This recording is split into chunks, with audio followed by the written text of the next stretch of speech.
ሰላምና ጤና ባላችሁበት ቦታ ሁሉ ይብዛ። የተወደዳችሁ የያሮስ ቤተሰቦቻችን ኦርቶዶክሳውያን እንዴት አላችሁ? እንግዲህ መረጃዎቻችን ጀምረዋል። በቀጥታ እንግዲህ መረጃዎችን ወደ ማሰማቱ ወደ ማዳረሱ ነው የማመራው። ብፁዕ አቡነ ኤልያስ የስካንዲቪያን እንደ ግሪክ ሀገረ ስብከት ሊቀ ጳጳስ በዚህ በመንበረ ፓትርያርክ ጠቅላይ ቤተ ክህነት አጠቃላይ ሰበካ መንፈሳዊ ጉባኤ ላይ በሁለተኛ ቀን ውሎ እጅግ ጥብቅ የተባለ መልእክት አስተላልፈዋል። ብፁዕ አባታችን ብፁዕ አቡነ ኤልያስ አረጋዊ አባት ናቸው። በነገራችን ላይ ወደ 88 ዓመት ዕድሜ ባለጠጋ ናቸው። በሶስተኛው ፓትርያርክ በብፁዕ ቅዱስ አቡነ ተክለ ሃይማኖት ዘመነ ፕትርክና ጳጳስ ሆነው የተመረጡ አባታችን ናቸው። ከቅዱስ ፓትርያርኩ ጋር በመሆን ማለት ወደ 43 ዓመት አካባቢ ሆናቸዋል ጵጵስናን ከተቀበሉ እኛ አባት። ታዲያ በዚህ ባሁኑ ዙር እጅግ አስደናቂ የተባለ መልእክት አስተላልፈዋል። በጣም ዋና ዋና የሚባሉ ጥያቄዎችን አቅርበዋል። ለምንድን ነው የምንሰበሰበው? የመሰብሰባችን ምክንያቱ ምንድን ነው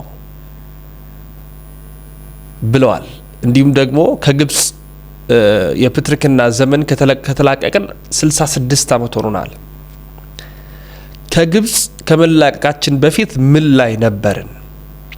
ከተላቀቅን በኋላስ? አሁን ስድስተኛ ፓትርያርክ ብፁዕ ቅዱስ ፓትርያርኩ አባታችን ናቸው። እስከ ስድስተኛው ዘመነ ፕትርክና ድረስስ ምን አደረገን? የአሁኑ የሰበካ ጉባኤ መንፈሳዊ አጠቃላይ ሰበካ ጉባኤ 44ኛው ነው። ያ ማለት አንድ ሰበካ ጉባኤ ሲባል የመጀመሪያ ዓመት ይሆነ ሁለት ሲሆን ሁለተኛ ዓመት ሰበካ አጠቃላይ መንፈሳዊ ጉባኤ አሁን 44ኛው። ያ ማለት 44 ዓመታት አልፈዋል። ብፁዕነታቸው ይጠይቃሉ። በ44 ዓመታት ውስጥ ምንድነው የተለየ ነገር ያደረግነው? እኛ ክርስቶስን ነው ወይ የምንሻው? ክርስቶስን ነው ወይ ያገኘ ነው? ክርስቶስን ነው እየፈለግን ያለ ነው ወይስ ምንድነው ብለዋል። በረከታቸው በሁላችን ትደር። ጥያቄያችን ነው። በቀጥታ የሳቸውን ሙሉ ሀሳብ አስተላልፋለሁ። ላይክ አድርጉ። ችግራችሁ ላይክ አታዳርሱ። ስለዚህ ላይክ አድርጉ፣ ሼር አድርጉ። ቪዲዮን በቀጥታ እንመልከት። ብፁዕ ቅዱስ አባታችን አቡነ ማትያስ ፓትርያርክ ሊቃነ ጳጳሳት ዘኢትዮጵያ ሊቀ ጳጳስ ዘአክሱም ወዕጨጌ ዘመንበረ ተክለ ሃይማኖት፣ ብፁዕ ሊቀ ጳጳስ የጠቅላይ ቤተ ክህነት ስራ አስኪያጅ፣ ብፁዕ ሊቀ ጳጳስ የቅዱስ ሲኖዶስ ጸሐፊ፣ ብፁዓን ሊቃነ ጳጳሳት፣ በዚህ አደባባይ ያላችሁ የኢትዮጵያ ኦርቶዶክስ ተዋሕዶ ቤተ ክርስቲያን ሊቃውንት፣ እንዲሁም ከየሀገረ ስብከቱ የመጣችሁ የሰንበት ትምህርት ቤት ተወካዮች፣ በአጠቃላይ ምዕመናን፣ የዚህ ቤተ ክርስቲያን አገልጋዮች፣ ወህለሰ ይበዝሑ እምኔሆሙ ይጃምሩ በእንተ ምንት። ከእነሱም ብዙዎቹ ስላሉበት ስለተቀመጡበት ስብሰባ ምን እንደሆነ አያውቁም ይላል። ይሄ እኔ አይደለሁም። ቅዱስ ሉቃስ በሐዋርያት ሥራ በምዕራፍ 19 ላይ ያስቀመጠው ቃል ነው። ምንም እንኳን ይህንን ቃል ለአመፀኞች ቤተ ክርስቲያን ለሚያፈርሱ ለወንበዴዎች ያስተላለፈው ቢሆንም እኛ ግን ይኸው 44 ዓመታችን ሊሆን ነው። የምንሰበሰበው ቤተ ክርስቲያኒቱን ለመገንባት ክርስቶስ የመሰረታትን ቅድስት ቤተ ክርስቲያንን ለትውልድ ለማስተላለፍ አባቶቻችን ያስቀምጡትን ብፁዕ ቅዱስ አቡነ ቴዎፍሎስ ፓትርያርክ ዘኢትዮጵያ የጀመሩትን የመሰረቱትን በኋላ ደግሞ በዛሬው ቀን 44 ዓመት የምናከብረውን የሰበካ ጉባኤ ፐርሰንት የተጀመረበትን ግን ጉዟችን በእውነት ለተሰበሰብንበት የሚገባን የምናውቅ ሆነን ነው 44 ዓመት የተጓዝነው። እያንዳንዱ ተሰብሳቢ በዚህች ሰዓት ተሰብስቦ የወሰነውን በስራ ላይ አውሎ ቤተ ክርስቲያኒቱን እንድታድግ አባቶቻችን ያስቀመጡትን እናቶቻችንን ጭምር ታውቃላችሁ። እናቶች በጥንተ ዘመን አሁን በመቀነታቸው ዕጣን ቋጥረው ይሄዱ ነበር። ያስገርማል። በመቀነቷ መቀነት አላት ኢትዮጵያዊቷ። በመቀነቷ ዕጣን ቋጥራ ትሄድ ነበር። ያችን መቀነቷን ፈታ ዕጣኗን አስቀምጣ ለቤተ ክርስቲያን ስግደቷን። ስለዚህ የኛ 44 ዓመት የተጓዝነው ጉዞ በእውነት ስለተሰበሰብንበት ስለምንወስነው ውሳኔ እጅግ አድርገን ከልብ ልባችን ሰጥተህ ይሆን ወይ? እግዚአብሔር በነቢያት አድሮ ሲመክር፣ በሰሎሞን በነቢዩ አድሮ ሲመክር ልጄ ሆይ ልብህን ስጠኝ፣ ልጄ ሆይ ልብህን ስጠኝ በሚል ነው ያስተላለፈው። በእውነት ልባችን ሰጥተን ይህንን ጉባኤ ለ44 ዓመት አካሂደን ብንሆን ኑሮ ከዚህ የበለጠ ሥራ እንሰራ ነበር። በእርግጥ ከእንጨት ቤት ወደ እብነ በረድ ወደ ድንጋይ በተሰራ አዳራሽ ተዛውረናል። ያንን የእንጨት ቤት አዳራሽ ታውቁታላችሁ። በዚያ ነው ያ 44 ዓመቱ ጉዞ የተጀመረው። በዚያ ቤት ነበረ። ጸጋም ነበረው። የእንጨት ቤቱ ብቻ ሳይሆን በዚያን የነበረ ጉባኤ ጸጋ ነበረው። እንደ አጋጣሚ ማን ይናገር የነበረ ማን ያርዳ የቀበረ ይባላል። እንግዲህ እኔም ምን ሰርቼ ይሆን 44 ዓመቴ ነው። እንግዲህ ይሄ ጉባኤ እንደ አጋጣሚ 44 ጳጳስ ከሆንኩኝ 44 ዓመቴ ነው አሁን። በዚህ 44 ዓመቴስ ምን ሰርቼ ይሆን? እና የኛ ጉባኤ 66 ዓመት ነው አሁን። ፓትርያርክ ደረጃ እንኳን ቤተ ክርስቲያኒቱን ተረክበን መምራት የጀመርነው ከነዚያ ከግብፃውያን። እነዚያ ግብፃውያን ዛሬ የሄዳችሁ እናንተ አያለው፣ የአብነት መምህራንም ቱሪስቶችም እየሄዳችሁ የግብፅን ቤተ ክርስቲያን እየጎበኛችሁ አያለው። እነሱ ያንን የመሰረቱትን ያህል የራሳቸውን የእኛንስ ሞክረው ነበር ወይ? የእኛን ቤተ ክርስቲያን ለ1600 ዘመን ሞክረው ነበር ወይ? ስትሄዱ አንዳንድ አስተያየት ውሰጡ። ለምን እንደዚህ የእናንተን ገዳም የእናንተን ቤተ ክርስቲያን እንደዚህ ካሳደጋችኋት የእኛንስ ለምን አልሞከራችሁም? ከዚህ እንጦንስ የሚባል ቤተ ክርስቲያን አሁን ነው የፈረሰው።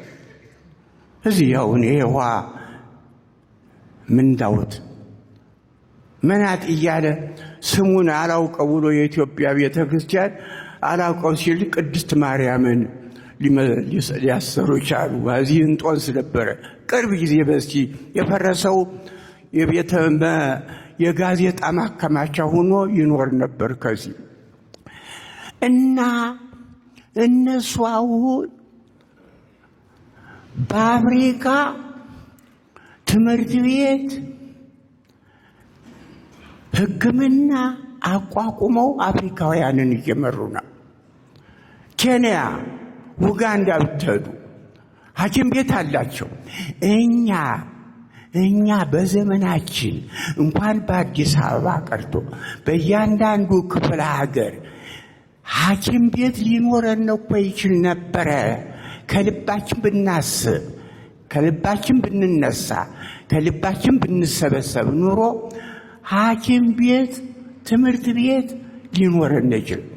አፍሪካውያን አሁን ኬንያ ባለፈው ዓመት ሰድ 2 ሐኪም ቤት አላቸው ኬንያ። ያንን ህዝብ የያዙት ትምህርት ቤት እያቋቋሙ ክሊኒክ እያቋቋሙ የሚረዳ ያ ህዝብ የሚጠቀምበትን ሲያይ ነው የሚከተላቸው ያለ። ክርስቶስ ምንድን ነው ያለው? ብዙ ህዝብ ሲከተለው ዞር ብሎ አየ። ምንድን ነው ያስተላለፈው? እንጀራ ስላያችሁኝ ነው እኮ የተከተላችሁኝ ነው ያለው። ስለ ታምራቱ አይደለም፣ ስለ እንጀራው ብላችሁ ነው የተከተላችሁ ነው ያላቸው። እነዚያ ክርስቶስን ይከተለው የነበረ የሥጋ ረሃብተኛና የመንፈስ ረሃብተኛ ስለነበረ የሥጋ ረሃብተኛውን በመመገብ ደዌውን በማራቅ ሙታንን በማስነሳት የታመሙትን በመፈወስ የሰው ልጅ የሚፈልገውን በመስጠት ነበረ አምላካችን ቤተክርስቲያናችን ከዚያ ያደረሰት። ኢትዮጵያ ቤተክርስቲያን አሁን ይህን ሰርተናል። እኔ ግን አልረካም። እኔ ግን ልቤ የሚረካ ነገር የለውም። ለምን? ይሄ የራሴ ሐሳብ ነው። በፍልስፍና መጽሐፍ ምን ይላል? እኔ አንተን ሐሳብ አልወሰድኩም፣ የራሴን ነው። የራሴ ሐሳብ እንዳለ ነው ይላል በፍልስፍና። በራሴ ሐሳብ ግን ዜሮዎች ነን። ዜሮ መሆናችንን አስበን ቤተክርስቲያናችን ብዙ ለመስራት የምትፈልገው አለ። የሚያሳፍር ዛሬ በሚሊዮን ደርሷል የኢትዮጵያ ሕዝብ ቁጥር። እንግዲህ እኔ የማውቀው ብፁዕ ቅዱስ አባታችን 25 ሚሊዮን በነበረበት አውቃለሁ አለውኝ። እንዲያውም የሱዲን መንግስት በሱዲን ቤተክርስቲያን ሳቋቁም 18 ሚሊዮን ምን የሚል ባክግራውንድ ሲያጠና ሰጠ። አይ እኔ ይሄንን አልስማማም፣ እናንተ ያቀረባችሁት የኢትዮጵያ ቤተክርስቲያን ታሪክ የሀገሬ ቤተክርስቲያን ታሪክ ይሄን ነውና አርሙ።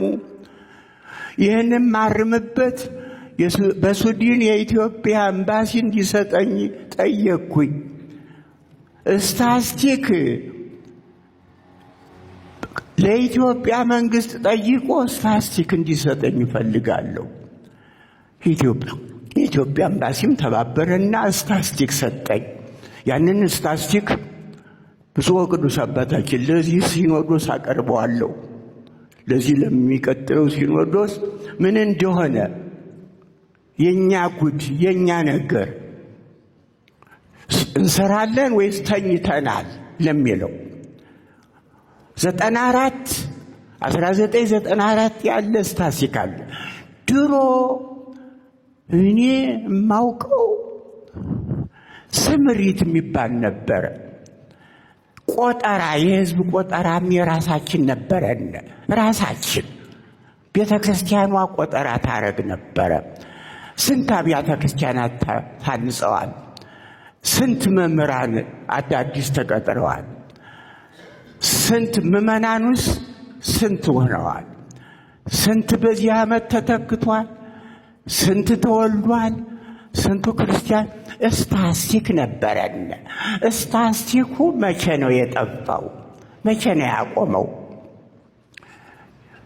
በዚህ ሲኖዶስ ይህንን አቀርባለሁ አለኝ መረጃ ከኢትዮጵያ መንግስት የኢትዮጵያ ስዊድን መንግስት በስዊድን ይሰጠኝ ብዬ የሰጠኝን አቀርባለሁ። ይህም ጉባኤ እንዲያውቀው ብዬ ነው። እስታስቲኩስ ስምሪቱስ አለ ወይ? አሁን ለምን ቆመ? የዓለም አብያተ ክርስቲያናት ለዚህ ይረዳን ነበረ። አዎ ተቋቁማችኋል፣ ራሳችሁን ችላችኋል፣ በራሳችሁ ሄዱ ብሎን ይሆናል ምናልባት። ስለዚህ ብፁዕ ቅዱስ አባታችን ብፁዓን ሊቃነ ጳጳሳት ጉዟችንን ጥሩ ነው ጀምረናል። ነገር ግን ገና ምንም እርምጃው ገና ነው። ሐኪም ቤት እንኳን የለንም። በአዲስ አበባ ደረጃ ግብፃውያን በአፍሪካ ሐኪም ቤት እያቋቋሙ የሚያጠምቋቸውን ክርስቲያኖች እየረዱ በትምህርት በሕክምና በማንኛውም ተነስተዋል። እኛ ግን እዚያው እንደተኛነን ያለነ። ይህ ጉባኤ ከተኛበት ይንቃ ይነሳ። አልሰራም። እግዚአብሔር አምላክ አባቶቻችን መስዋዕት ከፍለው ለእኛ ያስተላልፏትን ቤተ ክርስቲያን ለመጠበቅና ከፍተኛ ደረጃ ለማድረስ ያብቃን። የብፁዕ ወቅዱስነቶ ቡራኬ አይለየን። አሜን።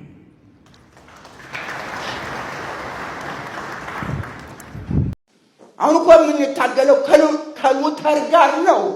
ይህንን ይገባሃል? ለምን ቀልድ፣ ለምን ሐሰት እንነጋገራለን? ከሉተር ጋር ነው ትግላችን። አሁን እኛ ተኝተን ሳለን እንክርዳድ ተዘራበት በታሪካችን በሀገራችን ላይ። ቤተ ክርስቲያኗ ተኝታ እንክርዳድ ተዘራ። ያ እንክርዳድ ነው እኛ ራሳችን አሁን የሚያዞረን። እንክርዳድ ለመስዋዕት አይሆንም። እንክርዳድ ለመስዋዕት አይሆንም። ንጹሕ ስንዴ ነው ለመስዋዕት የሚሆነው። በንጹሕ ስንዴ ላይ እንክርዳድ ተዘራ። አሁን ፖለቲካ ነው። እየቆያችሁ ታውታላችሁ፣ ታገኙታላችሁ። ወንጌል ፍለጋ ሳይሆን ፖለቲካ ነው። ይህን ሁሉ አንድ ዓመት ሙሉ ሲያዞረን የከረመ ፖለቲካ ነው። በመጀመሪያ ግን የረሳሁት ነገር አለ። ለወገኖቻችን በክልል ትግራይ እግዚአብሔር ያጽናችሁ ወገኖቻችንን ሳልል በመጀመሪያ አዝናለሁ።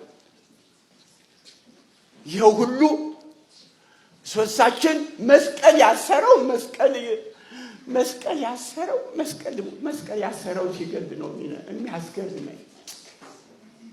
እኛ እኮ የኦርቶዶክስ በዚህ 3 ዓመት ውስጥ የኦርቶዶክስ እምነት ተከታዮች እኮ ናቸው የተቀነሱት፣ የተገደሉት።